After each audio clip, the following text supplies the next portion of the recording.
No one imagined how is brain tumor caused. No one expected how fever and vomit related to brain tumor. And no one expected how ataxia or is difficulty in walking related to brain tumor. And no one expected that this brain tumor would finally do the death of the 5-year-old child. So friends, so please share this video with your MBBS friends, and here that is junior and senior residents of pediatry, and to all doctors and to all pediatricians. I want to know that is what they think about this. Discussing. So in this world, there are many species are there, and we humans belong to the species sapiens, and the scientific name of humans is the Homo sapiens. And in MBBS we study about the normal functions, structures, and also diseases of the human beings. And we also realize that even a small changes, small mutations can lead to drastic changes, drastic diseases in the human body. So in the same manner, so today I will discuss a case about a brain tumor. That this brain tumor is also caused due to mutations in many genes like neurofibrosis 1, 2 and T53 genes. So here mutation occurs in these genes, so therefore that is brain tumor is caused. But now the main thing that I want to discuss is that is how this brain tumor is caused, or how these mutations in these genes so here leads to brain tumor first, and second that is how this brain tumor causes that is difficulty in walking, that is ataxia, that is fever and vomiting, and finally at the end I'm going to discuss how this brain tumor leads to the death of this 5-year-old child. So if you want to know so please see the short. So that this is the short that I have seen in the so you can relate it that things happen.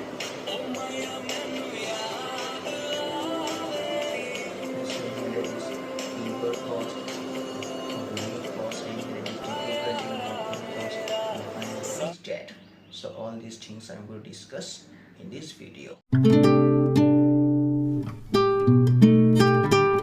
So friends, so now I'm going to explain that is how is tumor formation done. But before knowing the tumor formation, that is you should know about a normal cell division. So for understanding the normal cell division, so please see this diagram. So this diagram shows a normal cell division, and see that in this normal cell division there are two important events taking place, and those two important events are that is normal cell division and the normal apoptosis. Now here you should know that is normal cell division, it increases a cell number, whereas normal apoptosis it decreases a cell number. Now here you should know that in this diagram, that is the brown colored cell, these are the live cells, and the silver or the black colored cells are the dead cells. Now here you should know that in a normal cell division, since this normal cell division and the apoptosis, normal apoptosis both occur in a balanced manner. As a result, what happens is that during the process, the total number of live cells is same as the total number of dead cells. And finally, after the process, the total number of cells is same as the total number of cells before the process. So in a normal person, since the total number of cells does not increase nor decrease after the cell division, it is made constant, so therefore that is homeostasis is maintained. And here you should know that in a normal person, that this cell division occurs only to replace the old cells by new cells. So this is a main concept. So in a normal person, that is cell division occurs in such a manner that there is no abnormal increase in cell number, and cell division occurs only to replace the old cells, and these old cells are replaced by new cells. So this is the main concept of normal cell division.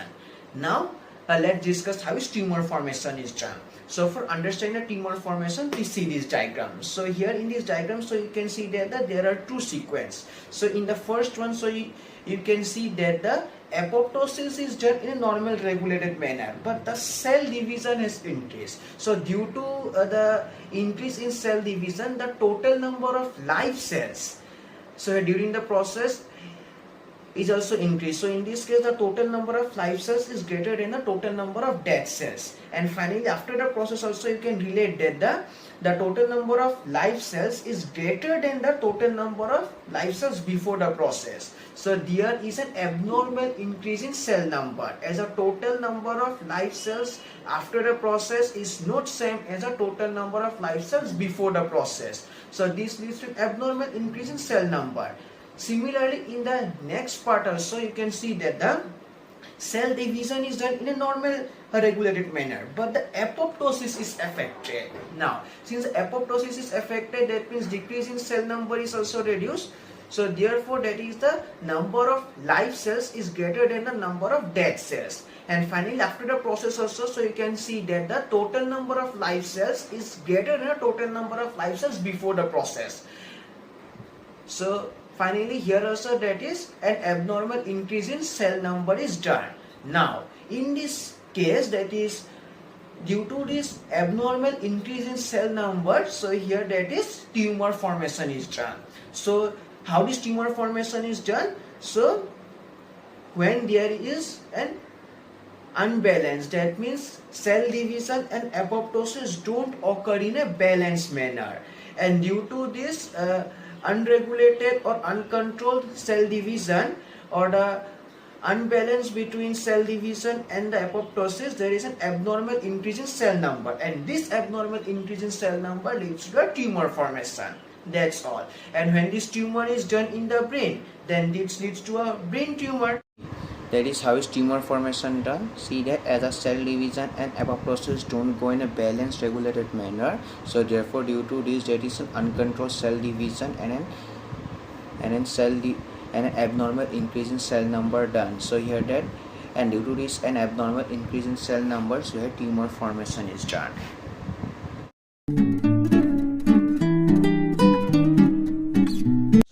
So now I am going to explain that is how this brain tumor causes ataxia, that is difficulty in walking, and here that is fever and also vomiting. So let's first discuss that is how this brain tumor causes ataxia, that means difficulty in walking.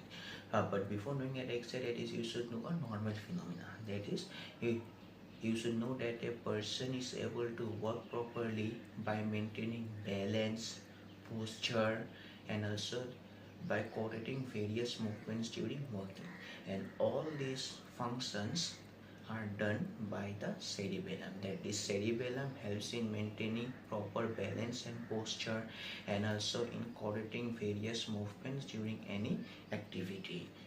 So in our normal person, that is cerebellum is normal, it is functioning properly, so therefore a person is able to walk properly by maintaining balance and posture and everything. So this is a case of a normal situation. But you should know that this in case of brain tumor, that is brain tumor damages the cerebellum. So as a result, what happens is that the cerebellum is damaged, and the maintenance of proper balance, posture, and also that is coordinating various movements during walking, that is all these functions are not done. So as a result, what happens is that the person that is finds difficulty in walking. So in this case, that is of this 5-year-old son also, that same thing happens, that is brain tumor damages the cerebellum. So as a result, that is the child finds difficulty in walking. So this is how that is brain tumor causes ataxia. Now let's discuss that is how this brain tumor causes vomiting. So first of all, that you should know that this brain tumor increases pressure inside the brain. So as a result, that due to increasing pressure inside the brain, that is the vomit center which is present in our brain, that vomit center gets stimulated, and since the vomit center gets stimulated, then this vomit center causes, so here vomiting, or that is pucking. So this is the reason, that is how vomiting is caused. That is, so here that is a brain tumor increases pressure inside the brain, and due to increased pressure inside the brain, that is the vomit center gets stimulated, and this stimulated vomit center causes vomiting or pucking up. Now let's discuss that is how this brain tumor causes. So here fever. Now here you should know that this brain tumor, that is causes infection and inflammation inside the brain, and due to this infection and inflammation inside the brain, that is the immune system gets weakened, and also that is a foreign antigens can easily enter inside the body and enter inside the brain. Now, since the foreign antigens have entered inside the brain, that is our immune system gets activated, and in response to that, that is our body reaches the temperature above the normal, so that our body can fight against the foreign antigens. And since the body temperature has reached above the normal, so therefore that is fever is caused. So these are the causes of all these things. So once again, that is brain tumor damages cerebellum, and due to the destruction of the cerebellum, so that is headache, that is difficulty in walking occurs now. And this brain tumor so increases the pressure inside the brain, and due to this increased pressure inside the brain vomit center gets stimulated, and this causes vomiting now. And this brain tumor so here causes infection and inflammation inside the brain, and due to this so here that is a immune system gets weakened, and easily foreign antigens can also enter, and since foreign antigens have entered, that is our body reaches the temperature, so that is our body can fight against the foreign antigens. I would explain that is how does brain tumor cause ataxia, vomiting and fever. So see that this ataxia, how this ataxia done, that is brain tumor damages cerebellum, so therefore proper posture and balance maintenance not done, so therefore ataxia caused, that is difficulty in walking. So now that is vomiting, so that is brain tumor increases pressure within the brain, so therefore that is vomit center gets stimulated, so therefore that is vomiting is caused. Now here that is fever, so here that is the brain tumor causes infections, inflammation within the brain, so therefore that is immune system weakens and foreign antigens can easily enter.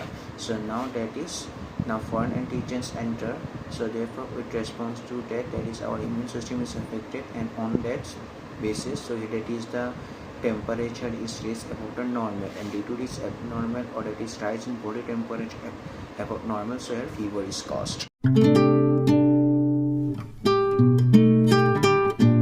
So now I'm going to explain that is how this brain tumor causes death of this 5-year-old child. So but before knowing this, that is you should know that in the brain stem there are 3 parts. Those are medulla oblongata, pons and midbrain. And you should know that in medulla oblongata there is a area, it's an area that is inspiratory area, and you know that this inspiratory area controls the very important event of our life, that is respiration. That is inspiratory rate, so here that is, sorry, inspiratory area, so here controls the rate of respiration, and also that is controls the time up to which inspiration is to be done, and when expiration is to be done. That is all the functions related to breathing and respiration that is done by this inspiratory area. Now in a normal person, that is, so here inspiration, expiration, breathing, respiration, that is all these functions are done clearly, properly and in a balanced manner, so therefore that is no problem occurs, and the proper blood supply to all organs including heart, liver, lungs, tissues, so your muscles has been done now. So this is a normal situation, but you should know that this medulla, so here brain tumor also affects the medulla oblongata, and since medulla oblongata is affected, that is the inspiratory area also gets affected. Now since inspiratory area gets affected, then the rate of respiration, so here that is breathing and respiration, all this process are getting affected. Now since breathing and respiration, that is all these processes are getting affected, so therefore proper blood supply, that is to most important organs like liver, heart, kidney not done. And since the blood supply to all these organs not done, the main function like heart pumping action, so here that is kidney functions, all these functions have been destroyed, and since all these vital functions have been destroyed, so therefore the 5-year-old son dies. So this is the main reason, that is brain tumor damages the medulla oblongata and also inspiratory area, so therefore respiration and breathing affected, so therefore blood supply to all organs like liver, heart, kidney reduced, so therefore all the main basic functions of the body not done, and this leads the death of the 5-year-old child. So that how does brain tumor cause death of the child? So see that is brain tumor that is damages inspiratory area, so therefore respiration and breathing not done properly, so therefore that is death is done.